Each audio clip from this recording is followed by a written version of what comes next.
Welcome to our series on implementing ISO 27001 Annex A controls.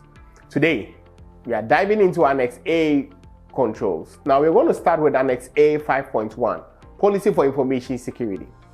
What they are, why they matter, and how to implement them effectively.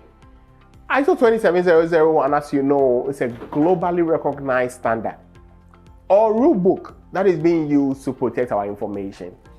Annex A lists a specific requirement that you need to be able to address.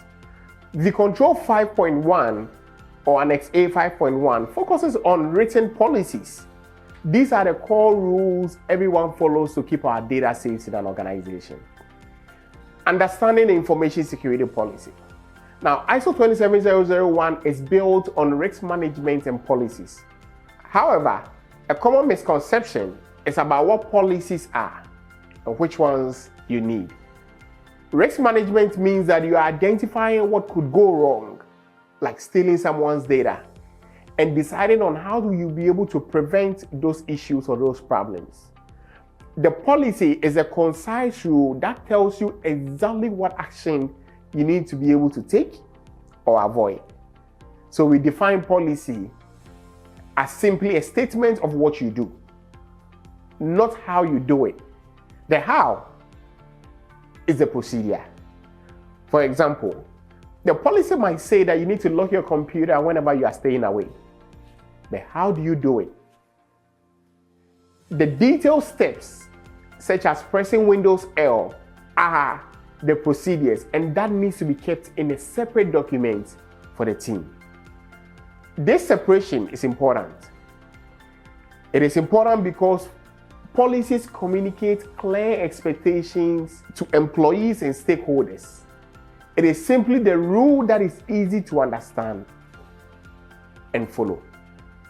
Policies can also be shared externally during audits or to some third-party clients without exposing our sensitive operational details. Because when we share the policies with them, you are just showing the auditors the rule itself without revealing the confidential instructions or the procedure on how that is done.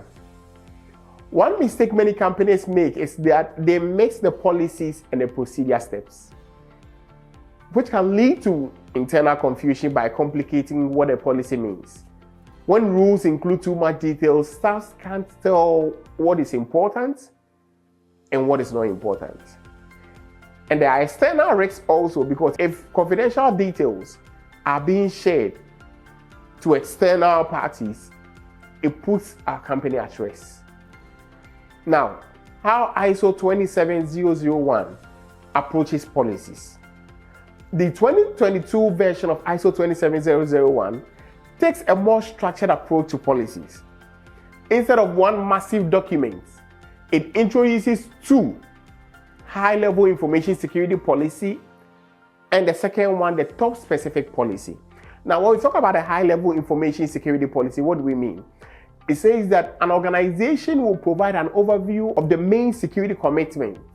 Think of it like the statement or the mission statement of an organization. Now, the second one, when we talk about topic-specific policies, we are talking about a smaller rule that is being set for each area, like access control, cryptographic policies, incident response, or incident management policies. Now, when we talk about access control policies, we are saying that the rules or the policy statements about how we can view or use information. Example, if you are a user, do you have a unique user ID that you use to be able to enter into the environment, or you use to log in into your environment?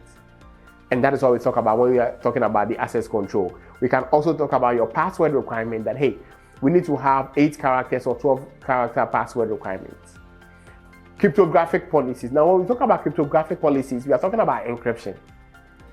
Encryption standards that scrambles data so only authorized people can read it. So whenever you hear cryptography, think about encryption. We put data in a form that is not recognizable. And when we talk about incident management policy, we are saying that what are the steps for detecting, reporting, and fixing security incidents like data leaks in our environment. These approaches ensures that the team gets only the policies that they need, like access control, like cryptographic, like incident management. Why? Because when auditors come into your environment, you don't need to give them everything in the environment. You only have to give them what they need or what they are asking you for. So you don't give them your whole information security policy. That's why you have information security high-level policy and also the specific or topic-specific policy. I hope that makes so much sense. So now let's get into the steps to implement ISO 27001 policies. Now, the step one is to be able to identify and write the necessary policies. Now, to determine which policy applies to your organization, you need to be able to conduct what we call a risk assessment. Example, if you do not write software, you need to be able to skip the software development policy. What is the software development policy? We are talking about the rules on writing and testing codes. If you operate fully remote, like I work from home, my company do not need a physical security policy for office. Why? Because you are not working from home. Now, such rules on building locks, badges, and cameras are not needed. Why? Because there is no physical location.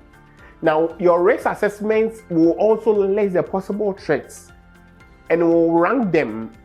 And so when you are writing your policies, you write your policies only for those that truly matter or those that apply to your environment.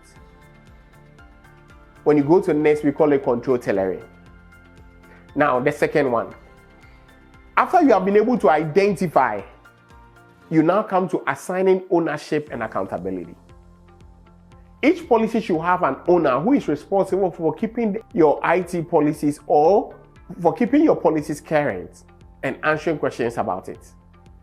Ownership doesn't mean that you are writing every word. No. It's just ensuring it's being reviewed and updated as and when it's needed. Majority of the time, the analyst or the security analyst, the GRC analyst, will be put in charge as the owner of the documents. If you are the owner of the documents, you are not the owner of the policies that are in there. The policies are set by the organization. As the owner, what you do is that you are supposed to be able to review these policies and make sure that these policies are updated on an annual basis to reflect all the changes that have happened in the environment. At first, we used to work remotely, but now our company is saying that we need to move to the office. And so we need to come and develop our physical security policy. Because yes, our security cameras have to come back to work. And I hope that makes sense. Now let's go to the third step. The third step talks about you need to get policies approved. Before a policy is official, you need to obtain a formal approval. How? By presenting it at an information security management meeting. So you need to have a meeting where you need to be able to make sure that you are recording the approval in meeting minutes. You need to make sure that you are updating the version control section, which is going to talk about the date that this has been approved. And you need to make sure that your policy is a recognized, enforceable rule rather than just a draft. Auditors will not take a draft. You need to make sure that it's approved. An approved version is what the auditors are looking out for. So they want to see that, okay, this is the version 1.0, 1.1, 1.2. On this date is when we did the 1.1. Who did it? And you have your name right there. The version 1.2 was done on May 2nd. The version 1.3 was done on the 10th of May, and who actually approved it. Step 4, distribute policies to the right people. This is key and very important because you need to share the approved policy with relevant staff. In small companies, everyone might retrieve all policies. In larger companies, you need to limit the distribution to those whose roles require it. And so therefore, we encourage that you use a document management system to store and track them.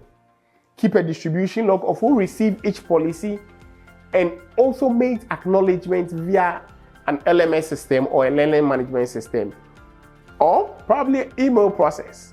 You can say, or you can add to an email that acknowledge receipts, or you can add it to your LMS system where any new employee who comes in will be able to learn this.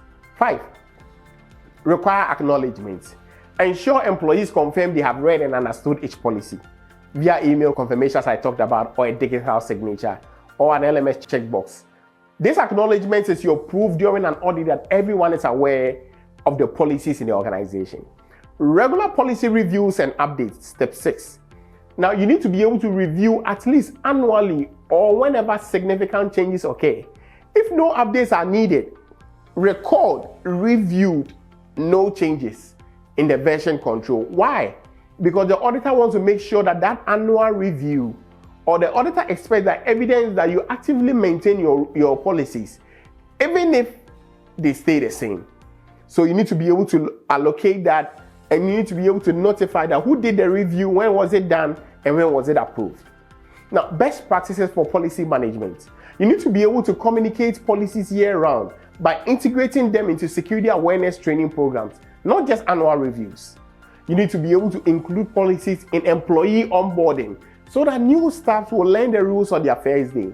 You need to ensure that the documentation is consistent.